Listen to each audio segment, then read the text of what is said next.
Hi, everyone, and welcome to our program.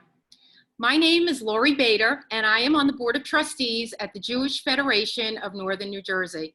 I am also the co-chair with Francie Steinberg of the Partnership Together with Nahariya, our sister city in Israel. About 10 years ago, I heard about a program where you volunteer on an Israeli army base, living on the base and working with the soldiers. The program is called Volunteers for Israel, but it's known internationally as SARL. I just knew that someday I wanted to do that program. It took me a while to get it together, but 4 years ago this summer, with some friends from New Jersey and Florida, we traveled to Israel and spent a week on an IDF base where we lived in Spartan barracks, ate mediocre food in the mess hall, wore army uniforms, and spent our days sorting medical supplies in a hot warehouse. And it was amazing. Working on the base and freeing up the soldiers to do more important work made us feel that we were doing something very meaningful for Israel. The president of Volunteers for Israel, Mark Warner, has written a book called A Passion for Israel, Adventures of a SARL Volunteer. The book jacket asks, what would motivate a successful corporate lawyer to trade in his comfortable life in America for 3 weeks every year to volunteer for manual labor on Israeli military bases? Well, Mark will tell us tonight how his passion for Israel led him to volunteer 18 times with SARL. I am so excited to introduce Mark Warner to all of you tonight. At the end of his presentation, Mark will be happy to take questions. Please use the Q&A button at the bottom of your screen, and I will share the questions with Mark. Welcome, Mark Warner.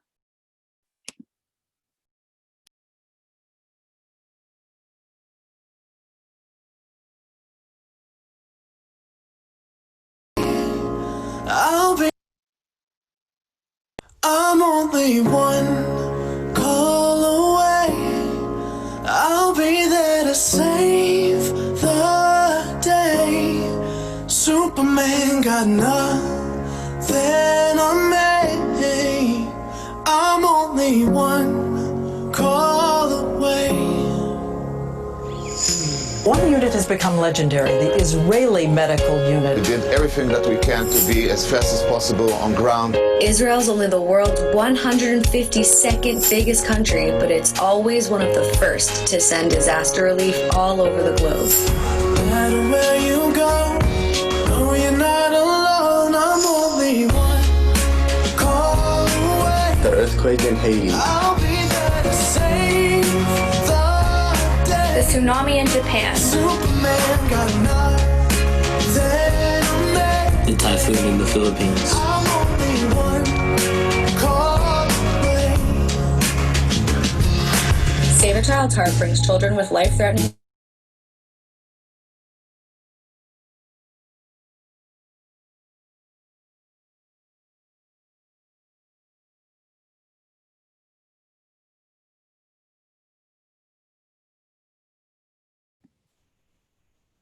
Good evening.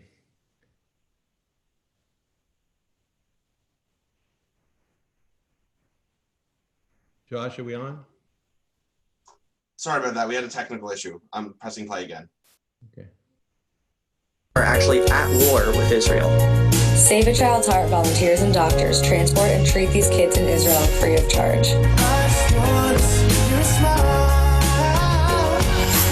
No matter where you go, you know you're not alone. I'm only one call away. Innovation Africa brings Israeli technology to rural African villages. Volunteers have built schools, Superman got nothing on me. medical clinics, I'm only one call away. We've changed the lives of over 750,000 people by providing tools for solar power and clean water. When you're weak, I'll be strong. I'm gonna keep holding on. Israel goes beyond its borders to save a life. Change the world. Make a difference. Israel is more than just a country. Israel. It's people helping other people. And it seems like hope is gone. Just run into my arms. I'm only one call away. The Israelis came from the other side of the world. I'll be there to save the except the Israeli hospital has taken any of our patients. Superman got nothing on me. I'm only one. I'm only one call away. I'll be there to save the day. Superman got nothing on me. I'm only one call away. I'm only one call away.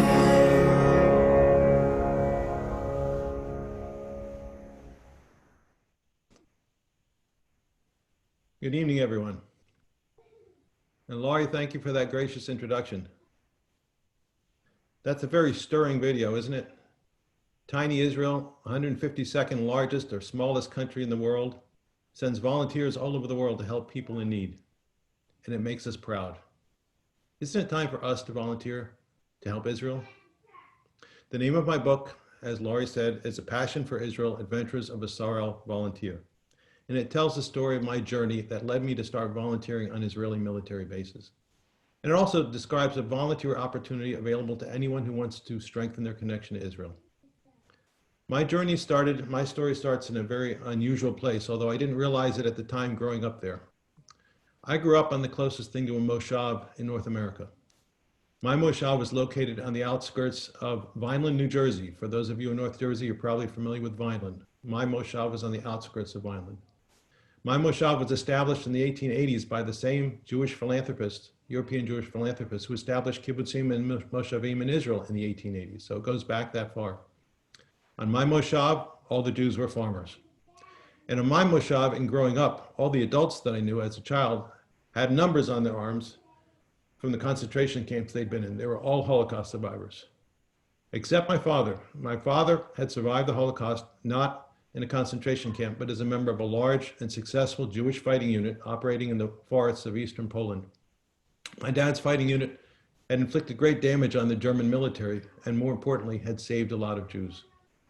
So in growing up, I grew up in a very Zionist environment, not because people around me talked about the Holocaust, in fact, just the opposite. My parents' generation had a rule: you don't talk about dark things to the children. So the Holocaust was a verboten topic whenever the children were around. But Israel was not. My parents' generation talked a lot about Israel because they believed, and I believe, that had Israel existed in 1939, there would have been no Holocaust. And my parents believed, and I really believe, that it's the existence of Israel that prevents another Holocaust or another mass persecution of Jews. Think about it. It's been 72 years since the establishment of the State of Israel. And in that 72-year span, there's been no mass persecution of Jews anywhere in the world. Sad to say, that's not normal for the Jewish people. If you go back before World War II, you'd be hard-pressed to find a 72-year span where there's no persecution of Jews anywhere in the world. So it's the existence of the State of Israel that prevents that mass persecution. And if you ask a high-level Israeli officer, not just any soldier, but a high-level Israeli officer, what the mission of the Israel Defense Force, the IDF, is, the first answer you'll get from him or her would be to defend the country, to defend Israel. But the second answer you'll get will be to defend Jews around the world. So I asked myself in growing up, if the existence of the State of Israel is what prevents another Holocaust, and Israel protects Jews around the world, then what can I do to strengthen Israel? So in growing up, I joined various pro-Israel or Zionist organizations like JNF and others that support Israel, and I supported them financially. And that was fine. But at a certain point, just writing another check for a pro-Israel organization didn't seem to be enough for me, even for AIPAC, which I very much love. It didn't seem enough for me. I wanted to do something more and more personal. Then I came across a program that Laurie mentioned called Volunteers for Israel, or SAREL. It sends civilian volunteers to work on Israeli military bases. So I decided to give it a try one year. And I remember on the plane flight over to Israel thinking to myself, I must be crazy. I don't have any military experience. I don't even speak Hebrew, except maybe this much. But when I got there, I discovered that I was not alone. There were lots of people like me. Over 4,000 people a year volunteer in this program, both men and women, both Jews and non-Jews, and from countries all over the world. And for the history of the program, over 150,000 people have done it. So I tried it that year and I really liked it. And I came back a year later and tried it again and I loved it. And I got hooked on volunteering. So for each of the past 18 years, I volunteered on an Israeli military base. It's a wonderful experience because you feel like you're making a personal contribution to the state of Israel. The work that we do is work which, if we didn't do it, a soldier would have to do it. So it's meaningful work. You might ask, well, what kind of work specifically is it? I'll tell you, it's not sexy work, okay? It's logistics work. It's packing medical supplies, it's packing combat gear, it's repairing communications equipment, it's cleaning, it's organizing warehouses. Whatever they ask us to do, we do. Now, this experience definitely takes you out of your comfort zone. As Laurie said, you live in the barracks with the soldiers, you eat in the mess hall with the soldiers, you work side by side with them. And of course, you wear the uniform. There's nothing more pride instilling than putting on that uniform. Now, I'm told that a picture is worth 1,000 words, so I brought along a couple of pictures to give you examples of the type of work that we do. So could you put up the first slide, please, Josh? This is a picture of 4 people on the Matzrop Medical Supply Base. These are 4 volunteers, and the first thing you'll notice is you don't have to be a big He-Man to do this work, okay? All you have to be able to do is count and follow instructions. That's it. Now, this is the Matzrop Medical Supply Base, which is very important in Israel because it's the sole source of medical supplies for the entire Israeli army. And the volunteers do the bulk of the work on this base. So our work here is very important. But we not only supply the Israeli military, we also provide medical supplies for a lot of humanitarian projects that Israel does.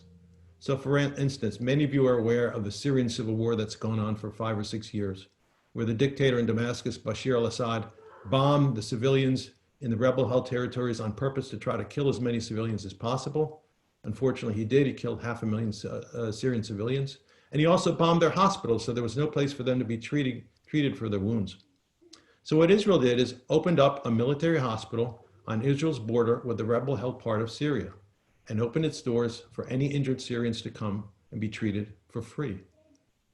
And they came in the thousands, especially mothers carrying young children, because many young children had been killed or hurt in the bombing, and the mothers had no place to take them to be given medical care. The Israelis treated these people. And all the medical supplies used in that hospital to treat these Syrian refugees were packed on our base by our volunteers. Another humanitarian project that we support medical supplies with, you saw in the opening video all those overseas disaster relief teams that Israel sends on an emergency basis to places like earthquakes.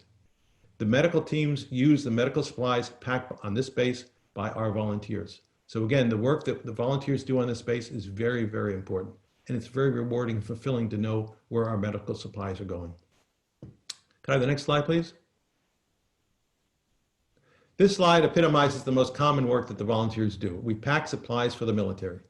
In this case, we have 3 volunteers in the foreground, 2 of whom are a husband and wife team from Toronto, and they're packing uniforms for the army.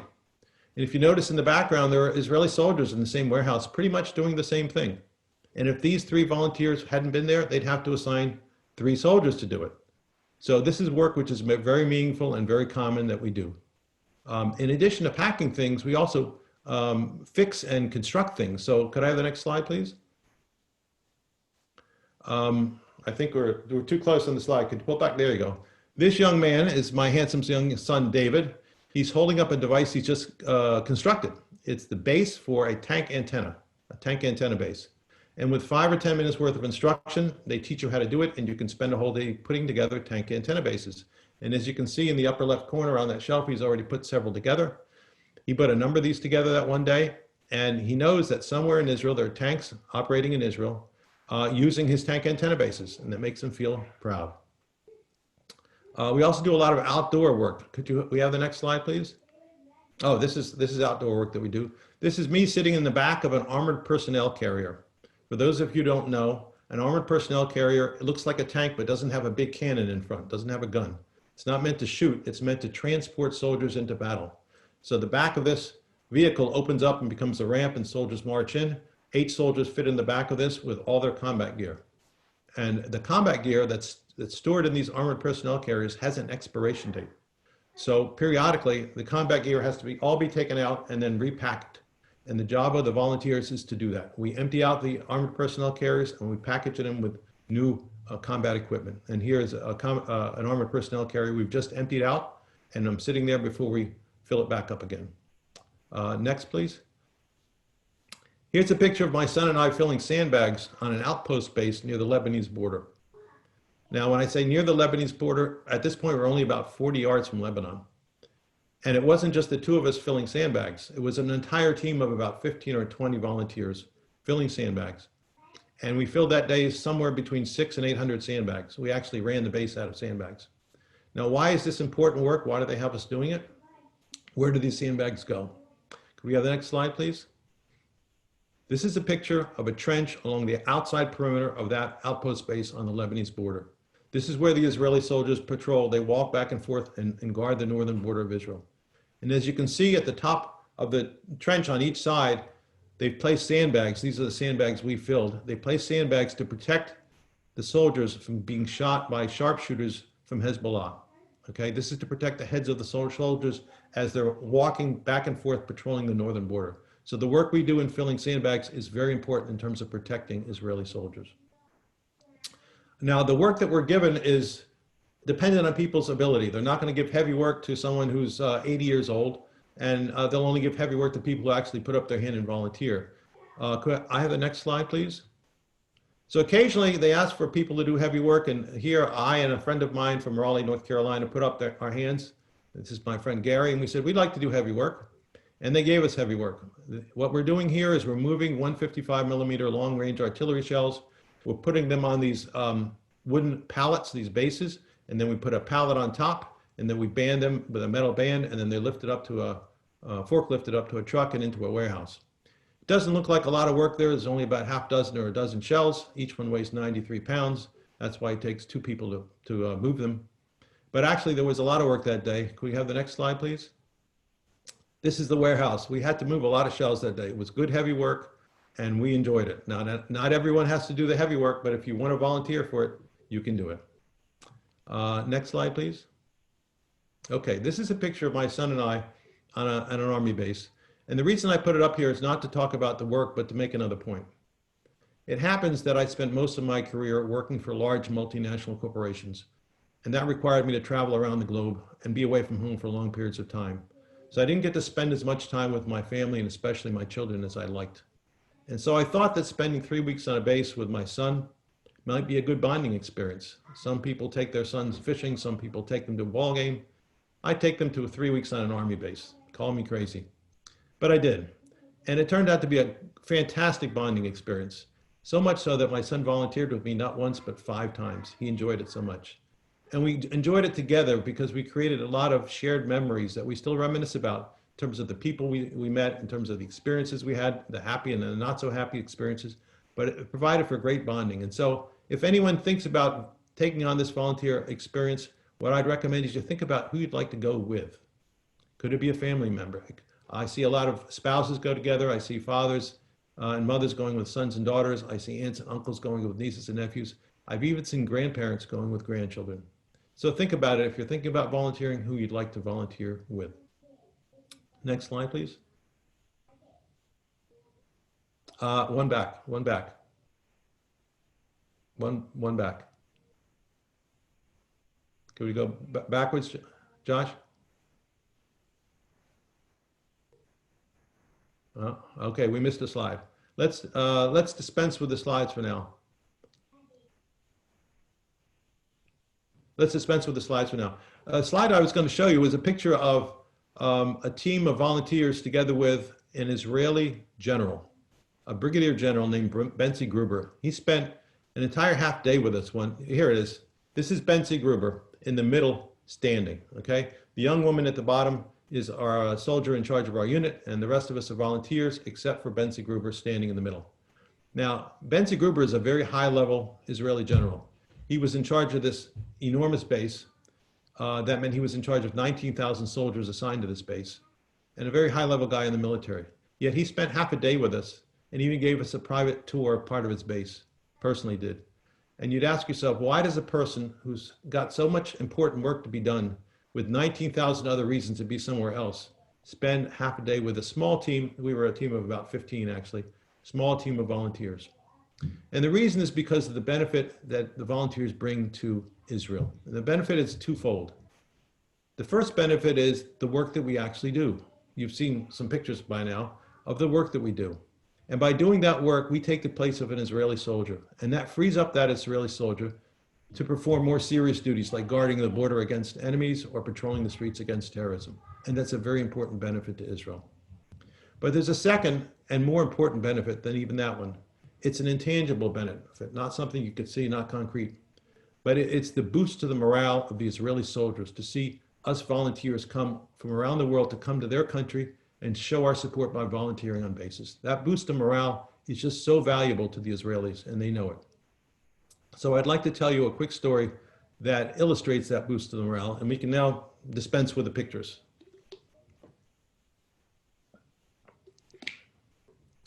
In 2006, I was assigned to a paratrooper base right outside of Rehovot, Israel. And I arrived just at the end of the Second Lebanon War. There were soldiers coming off the fighting front in Lebanon back to our base to be demobilized, to drop off their equipment, and to rest for a day or two before going home. And I happened to sit, my first day there, I happened to sit in the mess hall with a platoon of soldiers that had just come off the fighting front. And they were tired. They were more than tired. They were exhausted. You could see it in their eyes. They were slumped over their food plates, barely able to eat. They weren't talking to each other. They were just so tired. And you could see in their eyes, they were kind of down. So I happened to sit next to their sergeant, a guy named Danny. And Danny was the best English speaker. And so he asked me, pointing to me and the other volunteers, what are you doing on our base? And I told him we were volunteers from around the world who come to show our support for Israel by volunteering on military bases. So he turned to his soldiers and he translated that into Hebrew. And all of a sudden, these slumped over, exhausted soldiers perked up very excitedly and began talking in very fast Hebrew to each other, which of course I don't understand. And I asked Danny, I said, what are they saying? And he told me they're saying, hearing this is sweeter than breathing the air. Hearing this is sweeter than breathing the air. That's the boost to the morale of the soldiers that our presence brought. And that makes us feel great. Now, it's very rewarding for the volunteers to feel that boost to the morale and to see it. It's also very rewarding to receive expressions of appreciation from the soldiers with whom we work side by side. And we received many expressions of appreciation. But I want to tell you a quick story, again from my book, of an unusual way that soldiers chose to express their appreciation to our volunteers. Excuse me. About 5 years ago, I was assigned to an Air Force base outside of Tel Aviv. It was a logistics base. And it was an unusual logistics base. Why? Well, let me give you some background. You know the $3 billion in military aid that the US sends to Israel every year? A very large part of it comes in the form of aircraft parts. Why?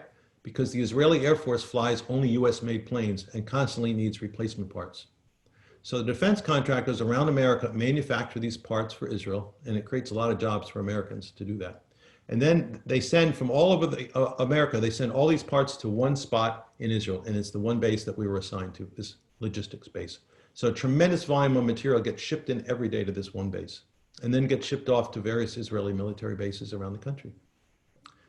So the first day that our team of volunteers arrived, they made an announcement at the base that because the base was so backlogged, so far behind in its work, that in week 2, not the first week, but in week 2, the soldiers on the base were going to have to work a 12-hour shift.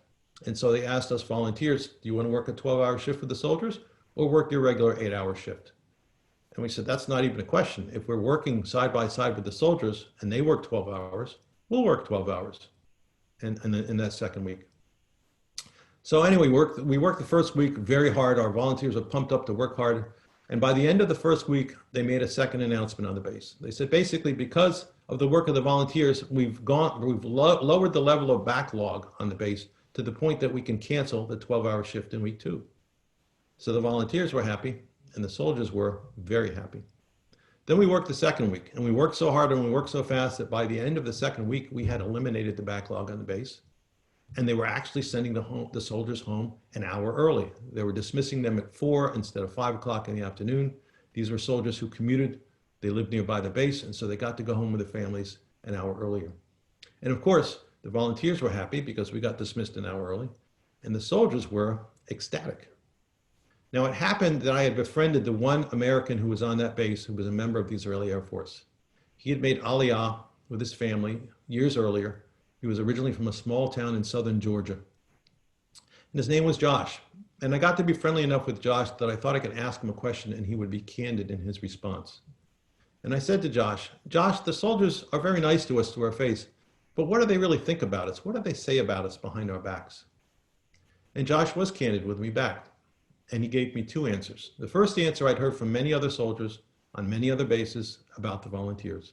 And he just blurted it out. He said, "We think you're all crazy." Remember, he's from southern Georgia. "We think you're all crazy," he said. "We soldiers don't understand why you would give up your comfortable lives in America, say goodbye to your families, pay good money to fly here just to work on and sweat on an Israeli military base. That doesn't make sense to us. We soldiers have to do this. It's required by law, and it's our patriotic duty, and so we're fine doing this. We're obligated to do it. But you're not obligated to give up your comfortable life in America and come here and do this. So it just doesn't compute, and it makes no sense. So we call you all crazy." Then he hesitated for a minute, and he said, "Well, there's something else we call you behind your backs. But before I tell you what it is, I have to give you some context." He said, "You need to understand that our base is like the Amazon.com of the Israeli Air Force. A tremendous volume of material flows in this base every morning and has to go out every afternoon. And we're just not equipped to handle it all. We don't have enough people. So we're always backlogged, we're always behind, they're always pulling these 12-hour shifts on us. We don't get to go home and see our families. And the workload is very, very burdensome, and it gets us down. Then your group of 20 volunteers comes here all pumped up to work hard and work fast, and you do, to the point that you've eliminated our backlog after week 2. And so we get to go home an hour early." He said, "Wow, that never happens on our base. We get to spend an extra hour with our families, and that's precious time for us. So we have another name we call you. We call you angels from God. Angels from God because you give us an extra precious hour with our families." So Josh said to me, "On the one hand, we call you crazy. On the other hand, we call you angels from God." He said, "If I were you, Mark, I would take that as a compliment." And so I did. And I told the other volunteers that compliment. And you can bet your bottom dollar that for the third and final week we were there, we busted our butts to make sure that we worked hard enough that the Israeli soldiers continued to go home an extra hour early. And you know, the only question they had for us at the end of our time there, could you stay another week? Of course, we couldn't, but it was nice to know we were appreciated. Excuse me.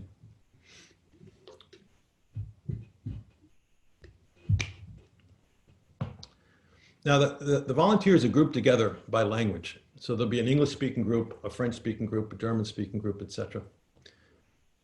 And each group of volunteers is put under the supervision of an Israeli soldier, a Sarel soldier, usually a young woman called a Madricha.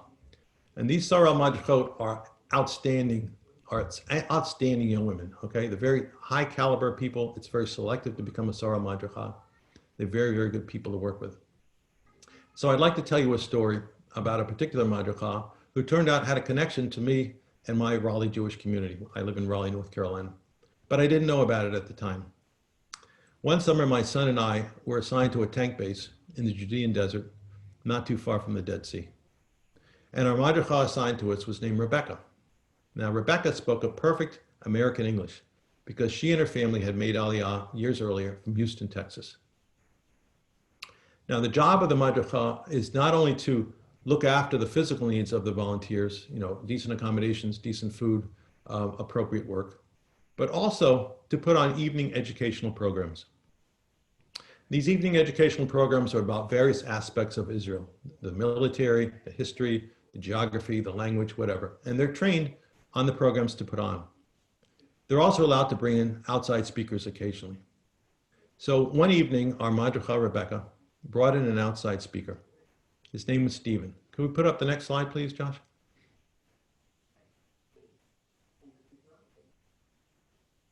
This is Rebecca, our Madricha, and this is the outside speaker she brought in, Stephen. Now, Stephen spoke to us about his experience being a combat medic in an elite combat unit in the Second Lebanese War, in the fighting that took place for those 3 weeks, for which he earned the highest medal that Israel can confer on a soldier for bravery, the equivalent in the US of the Congressional Medal of Honor.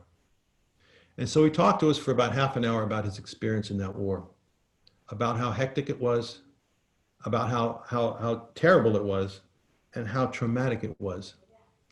He suffered at some points from disabling vomiting. He was under fire the entire time, morning, noon, and night. His group was under fire. They were rocketing him, they were bombing them, they were machine gunning them. It was very, very difficult time. And he was running up and down mountains. Lebanon in that area is very mountainous, lugging his heavy medical kit with him, and seeing his friends and his comrades in arms being shot and blown up, and trying to heal them, trying to save their lives, in some cases saving their lives, and in some cases, unfortunately, they died in his arms. And he was very emotional talking about this experience. It was hard for him to get it out, but he wanted to get it out. It was almost a form of therapy for him to talk about it. And at some points, he became so emotional, he had to just stop silently and look up at the ceiling for a few seconds and compose himself before he could go on. And finally, he got to the end of his story, and you could hear a pin drop. And then the lights came on, and we turned to Rebecca, and there were tears coming down her cheeks. And she explained that Stephen was her brother, and she had never previously heard him talk about his experience in the war. In fact, to her knowledge, he had never previously talked about it to anyone publicly. She also explained that she had another brother who was also in the fighting in that war in Lebanon, and how hard it was for Rebecca and her mom being home, praying and wishing that these boys would come home safely, which happily they did. And her mother still celebrates August 14th, the date of the ceasefire in the Second Lebanon War, is the date when she knew that both of her boys would come home alive. You hear many stories like this in Israel. Oh, and by the way, the connection between Rebecca and my town of Israel, my city of Raleigh, North Carolina, when we were leaving her base, she gave each of us a handwritten personal thank you note in a sealed envelope and asked us not to open it till we got home, which I did. When I opened it, I first learned what her last name was, and it's the same last name as a good friend of mine who's also my eye doctor named Beth. So I walked over to Beth's house and I showed her the picture and I said, I know it's a long shot, but any chance you know these two people? She said, sure, those are my cousins Rebecca and Stephen. They're from Houston, Texas, and they made Aliyah several years ago. Small world, we're all related. Excuse me. Okay, we can dispense with the slides now, Josh. I think we have time for one more story, and I think it'll be about another madricha. This madricha was named Carla, and Carla was and is a very unusual person. Carla came from Argentina, and she came and made Aliyah with her family shortly before she joined the army. And when she came to Israel with her family, she didn't come with a large group of people like Nefesh, but Nefesh sends 200 or 300 or 400 people over at a time. They just came, the immediate family, that was it. And they had no connections in Israel, no family, no friends, and they felt very much alone and lonely in their new country. Carla wanted to be, in the worst way, a combat soldier. So she enlisted in the army right away, and she volunteered for combat training. Now you have to understand that Carla is a very large person. She's about 6 foot tall. She's got very broad build. She's very strong, very zaftig. And she has blonde hair, blue eyes, very pale complexion. She looks almost Scottish, but she really is a big, strong woman. And she wanted in the worst way to be a combat soldier. So she volunteered for the training. She went through all the training, passed all the tests. And then at the very, very end of the training, she flunked out through no fault of her own. It turned out that she was allergic to certain plants that are native to Israel that made her sneeze uncontrollably. And you can't have a combat soldier in a tight situation where everyone has to be silent, sneezing uncontrollably. So she couldn't be a combat soldier. And instead, she chose to be a Sarah Madricha. Now, in her training class to become a Sarah Madricha, she met a young woman named Hadar. Hadar and she just hit it off. They just became the best of friends. The chemistry between them was just unusually good. And Hadar, you have to understand, is the physical opposite of Carla. Whereas Carla is 6 foot tall, blonde hair, blue-eyed, big and strong. Hadar is less than 5 feet tall, thin like this, and she looks like she's from Yemen, okay? She's got very, very dark features, jet black hair, very dark complexion, dark eyes. She looks Yemenite. And these two people just hit it off fantastically. And they spent so much time together that at one point, Carla said to Hadar, you know, people are going to think we're related because we spend so much time together, especially because our last name is the same, Berger. Now, Berger is a very common last name in Israel. I have family in Israel named Berger. It's not unusual. So Hadar responded by saying, well, they might think we're related, but that can't be because my grandfather Berger was the only member of his family to have survived the Holocaust from a small village in Poland. And Carla said, equally so on my side. My grandpa Berger was also the only member of his family to have survived the Holocaust from his small village in Poland. So then Carla said to Hadar, just out of curiosity, what was your grandfather's village name? Hadar answered, Stuchov. And Hadar asked the same question of Carla. What was your grandfather's village name? And Carla answered, Stuchov. It turned out, and these two women put two and two together, that their grandfathers were actually brothers who each assumed that they were the only survivor of their family. And that meant that Carla and Hadar were actually cousins. And it also meant that Carla's family, which had just come to Israel feeling very much alone and lonely, knowing no one, actually had a very large family in Israel waiting for them. And so shortly after this conversation I just related to you, they had a tremendous happy family reunion between the two branches of the Berger family. A story with a very happy ending. Speaking of endings, I think I need to wrap up. Again, the name of my book is called A Passion for Israel. It's available on Amazon. It's full of the intriguing stories of the type I've just told you. It's meant to entertain the reader as well as to educate the reader. There's a lot about Israeli history in there, and I think everyone will learn at least something from that history. I hope you read my book. I hope you enjoy my book. And if you do, please post a comment on the Amazon listing for it. And the book just might tempt you to volunteer. And if you do, or are tempted to, Laurie, at least if you're in the North Jersey area, Laurie Bader is the person to talk to. Oh, and one other thing. If this were pre-coronavirus, at this point in the presentation, I would be signing books to people, but obviously I can't be physically with you. If you do obtain a copy of my book and you want it to be signed, we can arrange that. I have book plates, and just ask Laurie and tell her to whom you want it to be signed, and we'll make arrangements that I can get you a signed book plate. At that point, I'd like to turn it back to Laurie for a question and answer session, and thank you all for your attention. Thank you so much, Mark. That was incredibly inspiring. And if we were live, we would all be clapping for you right now. So we have a bunch of questions in our Q&A and also in the chat. We have a couple of shout outs from some of your fellow Sorelniks, a couple of mine who I traveled with to Israel. So if anybody's interested to read some of the comments in the chat. And Sheila Weinbach also wanted me to mention that you have another book, your first book, Army Fatigues, in addition to the second book, which I now have the Mark Warner collection, all two. So now that everyone wants to sign up, when can we go? Good question. Sarel is closed now because the Israeli army cannot allow non-Israelis to come into Israel to serve on a base. But it hopefully will open as soon as the coronavirus has passed us, which hopefully will be sometime this fall when hopefully we get a vaccine. But you can sign up for Sarel even now and just leave the date blank. In other words, fill out all the forms, go through the vetting. There is a vetting process, including a medical form.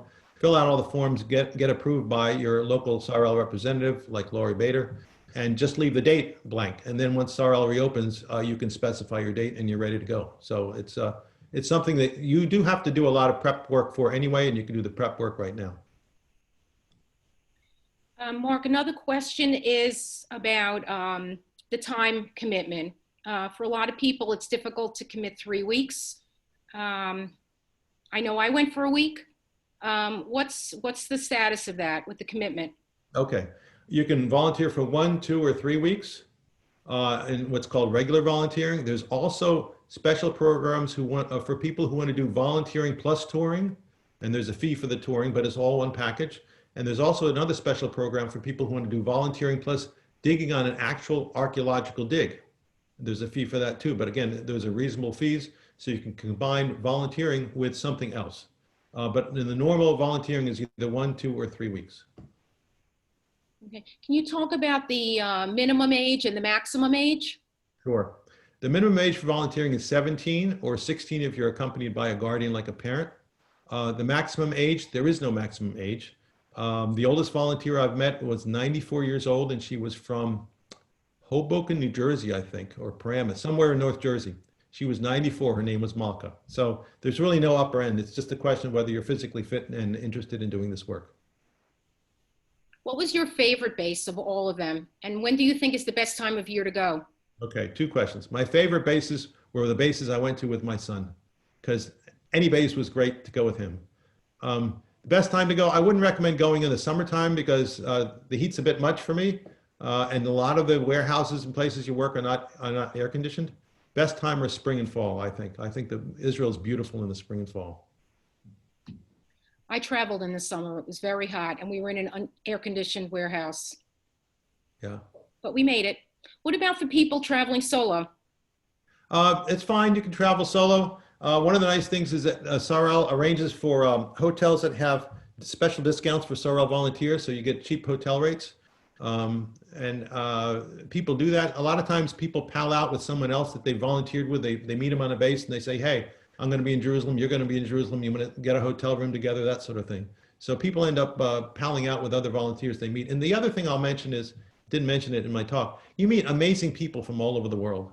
I've volunteered 18 times, and now I have friends all over the world. I can go to Milan, I can go to Australia, I can go to South Africa, and I know people everywhere in the world that I volunteered with, that I've stayed in touch with, that are good friends of mine. I'm just scrolling through the chat and the Q&A.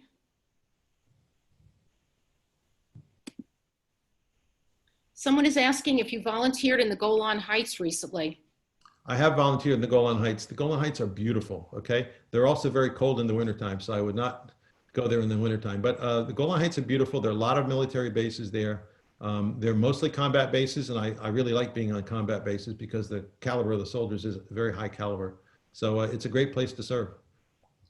Can you also just clarify, it's a little confusing about VFI and Sorel because they seem to be interchangeable. Volunteers for Israel, VFI, is an American organization.